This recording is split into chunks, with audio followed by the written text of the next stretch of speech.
Untuk cara penghasilan gambar, pilih subjek atau pemandangan yang menarik untuk diambil gambar. Mempunyai subjek yang menarik untuk bergambar sangat penting untuk mengambil gambar alam semula jadi yang hebat.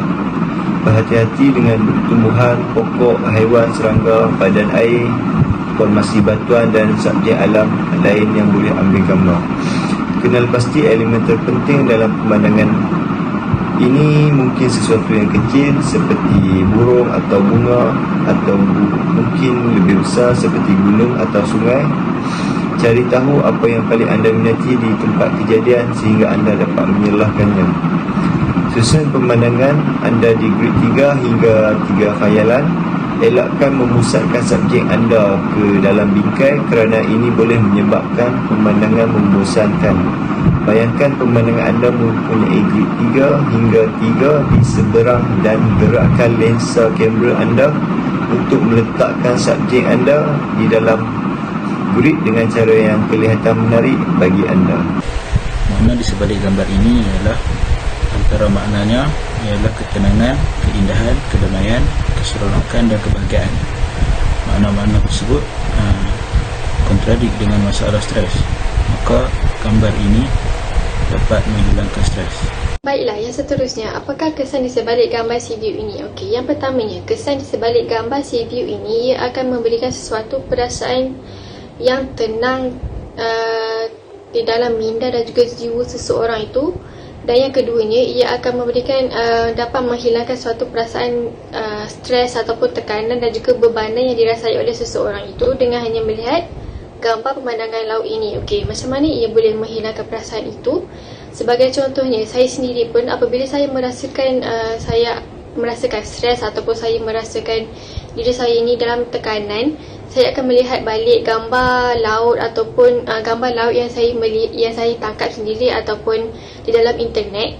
Kerana ini apabila saya melihat gambar-gambar itu, ia memberikan suatu perasaan yang tenang dan juga dapat menghilangkan saya punya tekanan itu secara automatik. Hal ini kerana dengan melihat gambar itu yang mana langit yang biru, matahari yang tenang itu dan juga laut yang biru itu, saya dapat rasakan segala bebanan saya sudah pun dihilangkan secara automatiknya dan diserap oleh gambar itu sendiri. Okey, seterusnya saya bawakan kepada semua contoh gambar ataupun hasil gambar sea view yang begitu indah, yang begitu tenang untuk disaksikan bersama-sama. Okey, terdapat beberapa gambar dengan keadaan-keadaan yang berbeza. Seperti yang saya tunjukkan sebentar tadi, ada seperti perbezaan waktu sea view. Ada keadaan laut pada waktu siang, keadaan laut pada waktu malam, dan yang paling menarik bagi saya adalah keadaan laut pada waktu senja. Sejujurnya pada saya sendiri, keadaan laut pada waktu senja adalah yang paling berkesan untuk mengurangkan stres, untuk menyenangkan diri, untuk rilekskan badan. Dengan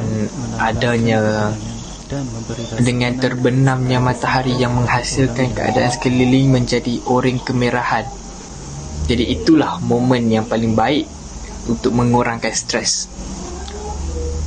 Jadi yang telah saya paparkan kepada semua tadi adalah contoh-contoh ataupun hasil gambar sea view daripada kami.